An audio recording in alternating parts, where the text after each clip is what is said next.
Hello everyone, welcome to Katiyar DK education point. I am Divya और आज हम हिंदी पेडागोजी के 15 क्वेश्चंस करने वाले हैं। तो चलिए क्लास को शुरू करते हैं।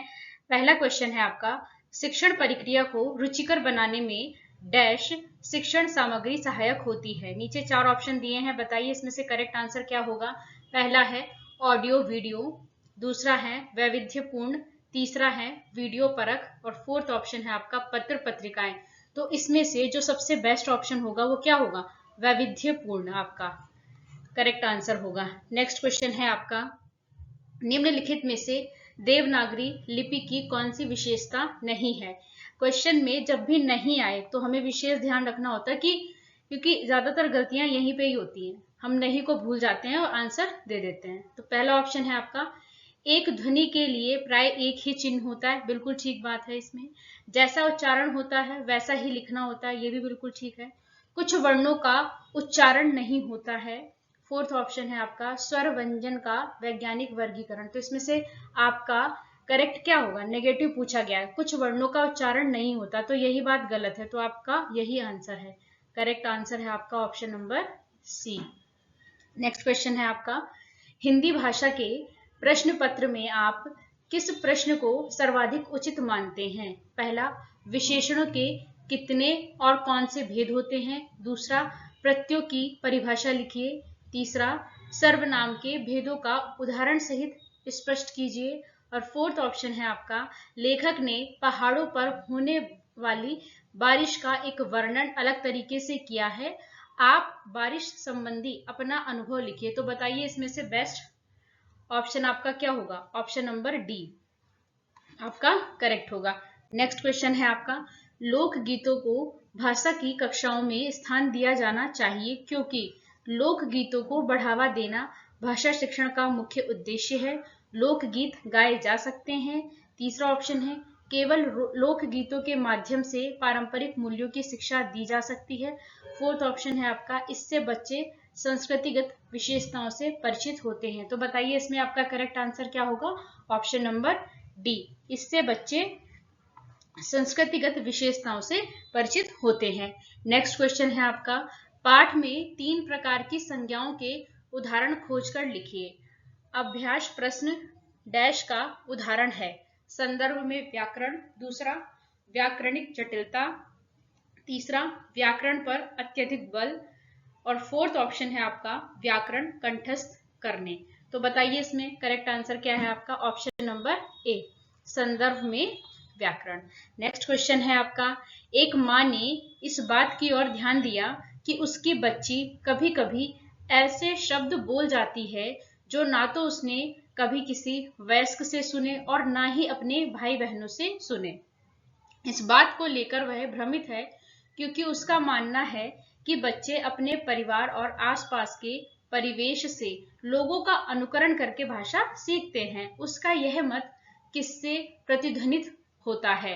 पहला ऑप्शन है बहुभाषावाद, दूसरा सहजवाद, तीसरा व्यवहारवाद, फोर्थ ऑप्शन है आपका रचनावाद। तो बताइए इसमें से आपका करेक्ट आंसर क्या है, ऑप्शन नंबर सी, व्यवहारवाद।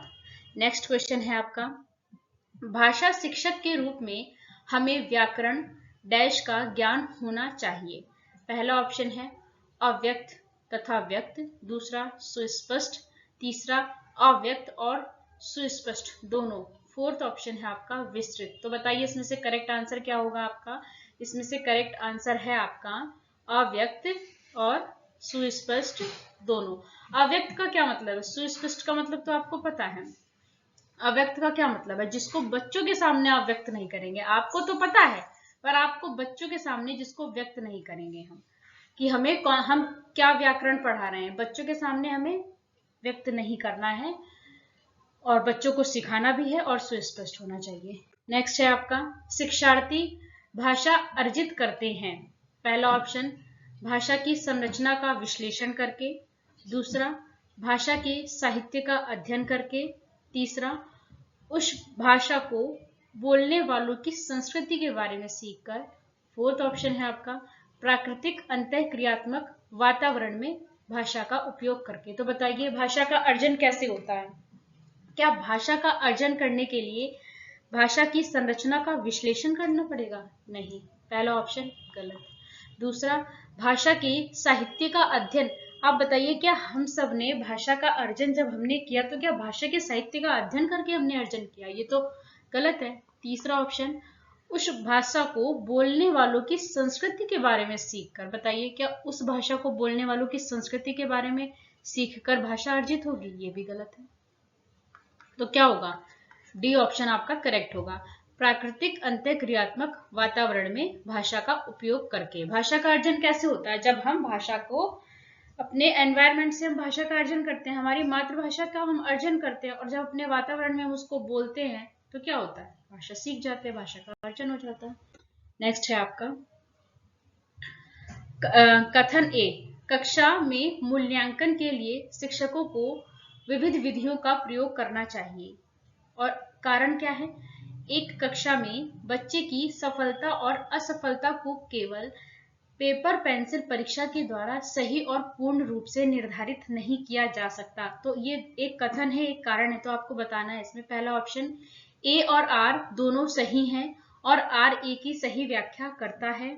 दूसरा, ए और आर दोनों सही हैं और आर ए की सही व्याख्या नहीं करता है। तीसरा, ए सही है लेकिन आर गलत है। चौथा ऑप्शन है आपका, ए और आर दोनों ही सही हैं। आप बताइए मुझे कि क्या क्लास में बच्चों की सफलता और असफलता को केवल पेपर पेन टेस्ट से ही हम निर्धारित कर सकते हैं? क्या ये बात सही है? आप बताइए, आप खुद सोचिए, क्या सिर्फ पेपर और पेंसिल से जो परीक्षा होती है, क्या उससे बच्चे के बारे में आपको सब कुछ पता चल जाता है? नहीं पता चलता है ना? और भी कई सारी चीजें होती है जो इम्पोर्टेंट होती है। तो क्या है? कक्षा में मूल्यांकन के लिए शिक्षकों को विभिन्न विधियों का प्रयोग करना चाहिए। बिल्कुल ठीक बात है ये। कक्षा में मूल्यांकन के लिए विभिन्न विधियों का प्रयोग करना चाहिए। एक कक्षा में बच्चे की सफलता असफलता को केवल पेपर और पेंसिल के द्वारा निर्धारित नहीं किया जा सकता। ये बात भी बिल्कुल ठीक है। तो ए और आर दोनों सही हैं और आर ए की सही व्याख्या करता है। तो हमारा पहला ऑप्शन बिल्कुल ठीक होगा। नेक्स्ट क्वेश्चन है हमारा, बच्चे विद्यालय आने से पहले। पहला ऑप्शन, भाषा के चारों कौशलों पर पूर्ण अधिकार रखते हैं। दूसरा ऑप्शन, अपनी भाषा की नियमबद्ध की व्यवहारिक कुशलता के साथ होते हैं। तीसरा, कोरी स्लेट होते हैं। चौथा, भाषा का समुचित उपयोग करने में समर्थ नहीं होते हैं। तो अब आपको बताना है इसमें कि आपका करेक्ट आंसर क्या होगा। क्या स्कूल आने से पहले बच्चे विद्यालय आने से पहले क्या भाषा के चारों कौशलों पर पूर्ण अधिकार रखते हैं? नहीं, ये बात गलत है। तो पहला ऑप्शन तो आपका कट हो जाएगा यहाँ से। क्या बच्चे कोरी स्लेट होते हैं? नहीं, कोरी स्लेट भी नहीं होते हैं। भाषा का समुचित उपयोग करने में समर्थ नहीं होते, ये बात भी गलत है। भाषा का तो उपयोग करने में वो समर्थ होते हैं ना। तो क्या करेक्ट आंसर होगा आपका? अपनी भाषा की नियमबद्ध की व्यवहारिक कुशलता के साथ स्कूल आते हैं। तो क्या होगा? ऑप्शन नंबर बी आपका करेक्ट होगा। नेक्स्ट क्वेश्चन है, बहुभाषावाद क्या है? बहुभाषावाद क्या है, अब आप बताइए। विद्यालय में बहुत सी भाषाओं का अध्यापन, कार्यालय भाषा, सहकार्यालय भाषा और अंग्रेजी का अध्यापन। सी ऑप्शन है आपका, विद्यालय में शिक्षार्थियों की भाषाओं का शिक्षण अधिगम।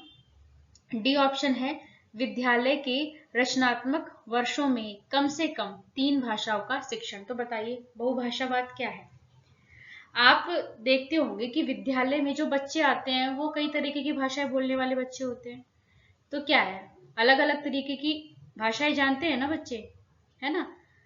तो इसमें से आपको करेक्ट आंसर बताना है कि बहुभाषावाद क्या है। देखो, विद्यालय में बहुत सी भाषाओं का अध्यापन कराना, क्या ये ठीक होगा? नहीं। कार्यालय, ये तो बिल्कुल ही नहीं होगा। विद्यालय में के रचनात्मक वर्षों में, ये भी नहीं होगा। सी ऑप्शन आपका करेक्ट होगा कि जो भाषा शिक्षण है ना विद्यालय में, वो विद्यालय में शिक्षार्थियों की भाषा का शिक्षण अधिगम होना चाहिए। यानी शिक्षा अधिगम जो है वो शिक्षार्थियों की भाषा में होना चाहिए। आपका सी ऑप्शन करेक्ट होगा।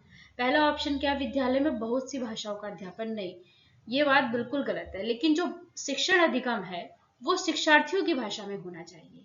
ये है आपका करेक्ट आंसर। नेक्स्ट क्वेश्चन है आपका, भाषा अर्जन क्षमता किससे संबंधित है? पहला ऑप्शन है आपका पियाजे, दूसरा चॉम्स्की, तीसरा स्किनर, फोर्थ ऑप्शन है आपका ब्रूनर। तो बताइए भाषा अर्जन क्षमता किससे संबंधित है? चॉम्स्की से।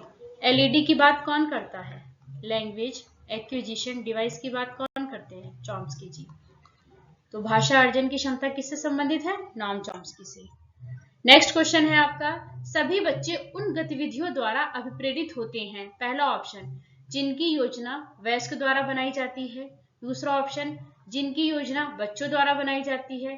तीसरा ऑप्शन, जो बच्चे के लिए अर्थपूर्ण होती है। और फोर्थ ऑप्शन है जो अध्यापकों के लिए अर्थपूर्ण होती है। तो बताइए आप कि सभी बच्चे कौन सी गतिविधियों से प्रेरित होते हैं? जो बच्चों के लिए अर्थपूर्ण होती है, उसी से तो अभिप्रेरित होंगे ना।